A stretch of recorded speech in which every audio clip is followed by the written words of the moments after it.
Hey friends, thanks so much for joining us. This is Unlock You with Dr. Shannan Crawford. I'm a clinical psychologist, leadership consultant, and a really big fan of you getting to fulfill your life purpose. I want you to get unstuck and unlock your potential relationally, emotionally, spiritually, and vocationally. Thanks for joining us, and let's get started. Hey guys, I want to thank you so much for reaching out and letting us know your questions, your comments, your shout outs of things that we can explain further, of things that are working and helping you. The whole reason we do this is for you. We want this to be a community that you truly get unlocked. So, to honor those who've asked questions, I'm going to share a little bit more about how to actually emote and cathartically release that trapped emotion. So most of the time, we are walking around trying to avoid pain because, like the nerve endings on the end of your hand, you want to pull away from pain. Similarly, the defense mechanisms on the inside are doing the exact same job. That at any point in our life that we learned, oh, that doesn't feel safe. I don't like how that feels. I don't ever want to feel that much panic, out of control, overwhelmed, anger, sadness, shame, whatever that is, we have a visceral response. And it's at the brainstem level, which means I'm not consciously mediating, meaning I'm not actually trying to turn off that emotion or avoid from it. I'm trying to just sit and focus on schoolwork, let's say, or a homework assignment, or you're trying to be on a date and hang out with somebody that's really important to you. But internally, there's all these signals that the soul is sending to your amygdala. Something's not okay. Something needs to be resolved. So all this trapped emotion is trying to communicate, I need to be released. But we don't realize that's what's happening because the defense mechanisms stop it way back here at the brain stem. So without realizing it, the automaticity of distancing from pain actually keeps pain locked inside. So if you've ever walked through something and you're like surprised at how well you're doing, how many can relate? I've gone through a lot of painful things in life and I'm shockingly okay initially. And then over time, we notice, man, I'm irritable, I'm cranky, I'm eating a lot, I'm watching a lot of TV, I'm self-soothing in all these weird ways. And just total self-disclosure, yesterday, I'm working on the book, Restoring Self-Cohesion. It's a really important day. So of course, I'm task-oriented. How many of you can relate? You want to get that project done. You have an assignment. It's really important. And so that's where all the energy is going. But I just feel antsy. I feel distracted. I just want to watch YouTube. I'm eating sugar all day, which is normally not a big part of my diet. And I just don't want to focus. And even though I'm a clinical psychologist, I am whack-a-moling. I am trying to ignore and suppress and just focus. It's like all willpower, all hands on deck, just trying to get it done. How many of us have been in that situation where you're just like, what is wrong with me? Am I ADHD? Do I need medication? Yesterday, I would meet all criteria for ADHD. What I had not taken into consideration is earlier that morning, there was a simple message that was sent. It was sent to many people, and it was a really important message notifying that someone dear to our community has gone to heaven. And it wasn't someone I'm related to, but it's someone who's precious to our community, to the Bethel family. So Benny Johnson went to heaven yesterday or the day before. And so I got the message yesterday morning notifying that that was the graduation day of her life. And so I prayed for her family. I took a moment and honored that experience. And then I moved on with the rest of my day, having no idea there was an impact there. All I knew is I saw a message, pray for somebody, think about it. So I want you to think in your own life, how many times have you seen or done something, maybe even watched a movie or experienced something, and then we just move on? It's like, okay, that's over, compartmentalize and move to the next task of the day. I did that. And all day I was just kind of irritable and unsettled, again, not making a connection. By the end of the day, one of my dearest friends said, "Hey, Shannan, how are you? Did that have an impact of seeing Benny Johnson and her graduation to heaven? Did that impact anything for you of your mom going to heaven?" And at first, consciously, my denial was like, "No, I'm really good. I'm fine. It doesn't bother me as a personal. I'm sad for the community at large and the Johnson family." And she said, "Oh, okay. Well, I just felt prompted to ask." And when she did, I felt this like this moment, this wrestling. Hopefully, some of you can identify where you're like, do I let this emotion that's trying to come up, do I let it out or not? In that moment, I could feel that wrestling. I didn't want to go there. I don't want to be sad. I don't want to be upset. I want to be happy. I want to be task oriented. I want to get things done. And then I want to enjoy life and have fun. How many of us just want to enjoy life and have fun and get things done? We don't want to deal with emotions. It's so frustrating and it's time consuming and it doesn't feel like a good use of time. I am right there with you. I so get it. Even as a psychologist who knows these things, I go through it as well. So I'm sharing my story in transparency so you can kind of see some of your own experiences of times that maybe you have that decision moment. You can kind of feel a swell of emotion coming up. And in that moment, you have a decision. Sometimes it probably is better not to express it in that setting. And that is okay. And I give you permission not to feel like you have to fall apart all the time and chase your emotions. We're not to be ruled by our emotions, but we're also not to avoid them either. So as a dear friend across the couch, sitting, looking at me with empathy, asks, well, I felt prompted to ask. And when she followed up with a second empathy question, I felt the surge of emotion. And before I know it, I start crying and saying things that I had not consciously thought all day. It shocked me as it was coming out of my own mouth. I'm angry, I'm upset, I'm hurt. It hurts to bring that back up. I miss my mom. I hate death. I hate that bad things happen to us. I wasn't even aware that all this unsettled emotion, trapped energy was kind of glitching my system all day, making me look very ADHD and feel very just like, I don't like what I'm doing. I just want to change my career and move to another place. Like I'm dramatic. Maybe you guys aren't that much, but it's like when we're in that state, I just want it to stop. And instead, that was a great opportunity for her to come over, sit next to me, put her arms around me, and I just sobbed like a baby. In that moment, it feels like eternity. Have you ever allowed yourself to cry? And it just feels like this deep abyss of pain and sorrow that's surfacing. We feel so panicked that it's going to start and never stop. But in reality, as she hugged me, and she was an emotionally available, kind, empathic friend, I cried into her arms, and sadness and anger and bitter and resent and all these things I had no idea were trapped, starting to leak on the inside through symptoms of distraction, avoidance, irritability, poor focus, poor memory, poor concentration, wanting to just crave self-medicating techniques. Once I cried into relationship, I felt my soul just calm. Now, let me clarify here because it's really subtle.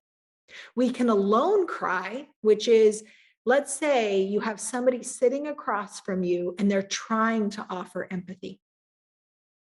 But everything inside of you, it's like the walls are still up and you're like knees up to your chest, metaphorically, in self-pity, just crying into yourself in this like learned helplessness. Why bother? It doesn't make a difference. Crying's a waste of time. It's not going to change anything.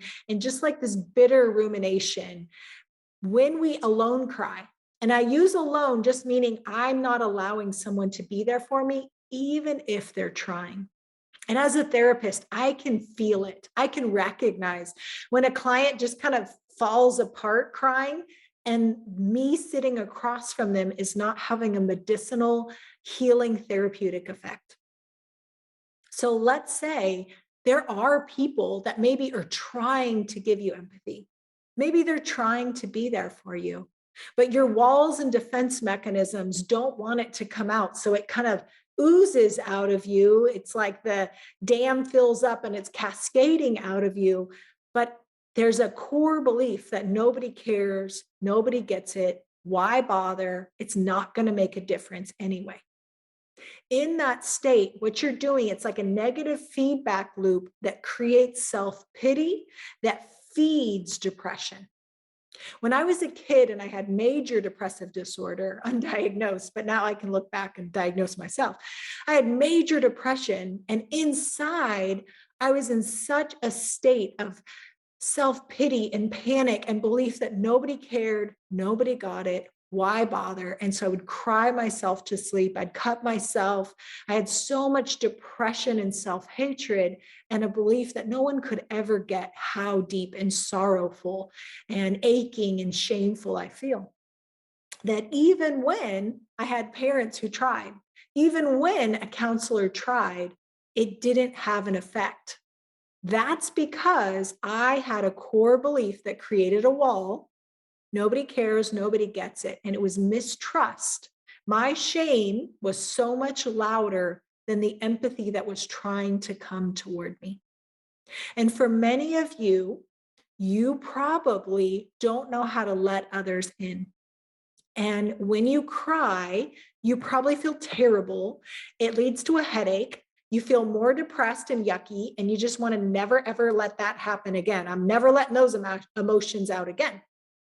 The problem is the way that you're crying, the mechanics, the core beliefs, the walls are actually locking it inside, and it's like it's festering.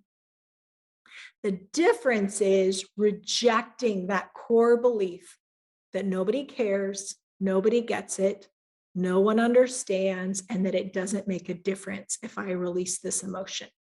Reject that core belief. Invite, through a board meeting, restoring self-cohesion, invite that part of you and say, hey, I love you, but let's reject the core belief that just because it felt like this person of the past didn't care and they didn't listen, that everyone going forward doesn't care and doesn't listen.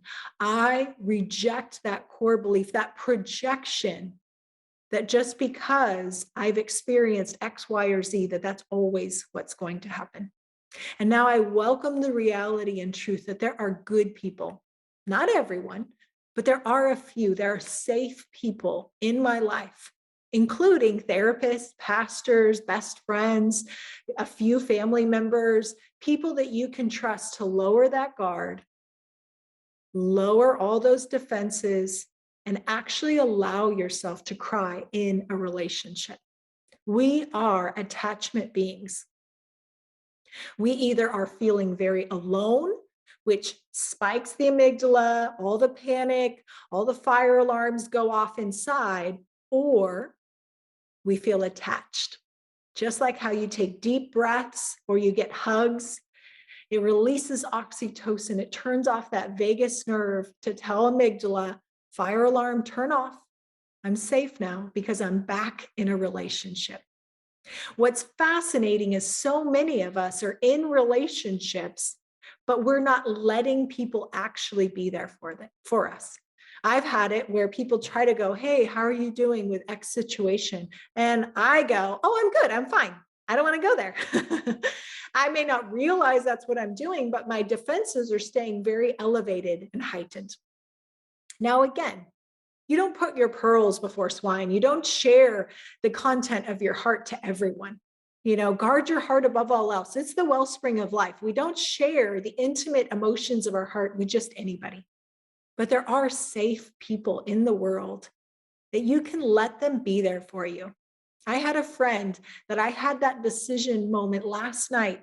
I let her in. I let her be a friend to me. Or I stiff arm, I stay strong, in control, and I just watch YouTube the rest of the night and watch all the things and eat more cookies and do more distracting, avoiding things, which would have really affected today. So what's really cool is after that crying, all the hugs, all her validation of saying, I get it. I'm sorry. It matters. You have the right to be sad, angry, upset. I hear you. Just those simple words, I literally felt medicine. It was like healing salve to my broken, pained heart. And for you, I want you to think of times that you've blocked letting somebody be there for you. Wouldn't it be so sweet to let that relationship, let it in, let the medicine and the empathy in? And if you're somebody who wants to be a good friend to somebody else, the last thing you want to do is jump to encouragement, fix and solve, tell them it's not that big of a deal. It's okay. It'll be fine. Think of how it's going to turn together for good. Or in any way minimize and say, well, other people have it worse. It's not that bad. All they need you to do is soften your voice, remove distractions, and say, it matters. You matter. Your pain matters. I care about you. I love you. And I'm sorry you're hurting. And just provide presence. You would be surprised at how much our loved ones don't need a 5-point fix, solve, problem strategy. They actually just need you to be present. And as the tears start to abate, which they will, you have the same amount of emotion attached to the same event. It's not like there's an actual abyss of dark depression that you're going to fall into. There is a statistical amount of emotion trapped to each event. When you get that out, I started to feel my breath coming easier. I started to feel less panicked and irritable and distracted. I felt everything inside, that GABA, oxytocin, just kind of soothing my soul. Now, I don't know that, right? Like, I just know that as a psychologist, that's what's happening. But now you'll know when you're in that moment, oh, GABA is turning off cortisol, my stress hormone, and now I'm feeling more focused. So the rest of the day, I was able to be focused and clear, and all my little ADHD symptoms of the day abated because now my soul was well. I wasn't trying to avoid and distract and, open 1,000 browser windows of my brain to try to not be present with my own inner world. There are things you are exposed to daily that you may not realize are kind of stirring and bringing things up. And if you'll go slow and start to recognize, hey, I'm kind of being off today. I've got a lot of distraction, irritability. I'm kind of going back to my old comforters and false medication type behaviors that we all have, your go-tos. If you recognize that, now you can start to be curious and say, what in the last few days have I probably been exposed to that maybe in the moment I didn't realize it impacted me? And wouldn't it be sweet if in our relationships we cultivated the safety for us to process? Not all the time. Sometimes it's fun and playful and delightful, but sometimes having those deeper spaces where we ask each other, hey, how did that impact you? No, really, how are you? And creating that space, and you could be that person that hugs, and you could be the person who allows yourself to be hugged. Attachment crying is where you allow that love in, you allow empathy in. And sometimes we don't always have a human right in front of us to do that. And those are the times that we can say, hey, I'm going to visualize someone who's really safe that I can attach to. And that's where you can picture a grandparent, a parent, a friend, a mentor, your faith, and just picture that person hugging you, and you're just placing your head in their chest, and you're allowing that felt sense of safety and security. In a posture of rest, your soul now just down regulates all those stress hormones. You're exchanging that burden. And now the yoke is easy, the burden is light, you're not carrying that. You've released it out of your system by getting trapped emotion out. Again, I will clarify, labeling emotion, saying I'm sad, I'm mad, is not the same thing as cathartically trapped emotion released out of your body, actually yelling, screaming, crying, emoting. And once you do, your system is like, oh, like browser windows start to close out, and now I can be clear and organized and focused again. It's magical, it's delightful.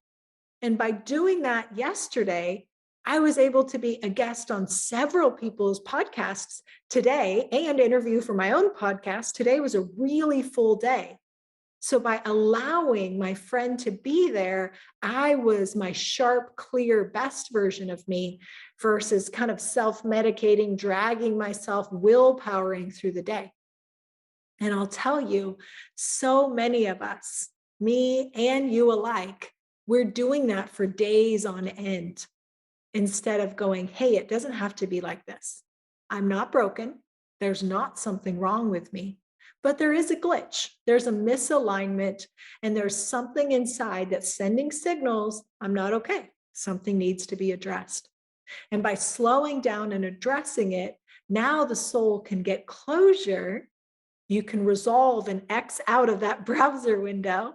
And then everything kind of comes back online. And now the prefrontal smart part of your brain can be organized. It can be focused, concentration restores. And now you can do long-term memory and long-term strategy. Your personality feels like you have more grace and bandwidth and capacity to be with people, and with delays and obstacles, with more of a resilience rather than everything getting under your skin. These are a couple of the tips that I hope help you in actually processing, metabolizing your emotion out of your system versus avoiding, labeling, and just crying into yourself, whether a person is or is not there, but learning how to honor your emotion. Remember to tell yourself it matters. No matter what you're feeling, no matter if someone else had it worse or not, that's not the point. If you're experiencing it, it matters. And you have permission to honor the anger, the sadness, the disappointment, the injustice, the pain and ache and longing in your heart. And now you can get that restored attachment, and you can get closure. So alone crying, it's like a negative feedback loop that it keeps the trapped emotion stored in that archaic room of pain. While attachment crying releases the burden of emotion and allows someone else to hold that for you. That can be done through your imagination, where you visualize releasing it and crying it into, which I mean visualize, but also cry, like for real, cry, cuss, scream, whatever you need to do. Cry into a relationship, whether someone is physically there or through imagination. And now your soul is not burdened holding that anymore. And that one practical thing can actually resolve so many of the everyday annoying symptoms and glitches in our mood, our thoughts, our behavior that we struggle with, that we can resolve just by clearing out the trapped emotions in attachment. The cool thing is when you release that burden of trapped emotion, you now can receive compassion, care, and empathy. And now you can give that empathy to yourself, and you can restore relationship inside of yourself with that part of you that you have previously disavowed, now being honored and recognized and brought into awareness. I hope this little tip helps you, and I pray you have a fantastic week, my friends. And please keep sending questions, comments, shout outs, clarifications, and things that we can speak to. We really want this to be a community where you thrive and we invest in you. Bye, guys.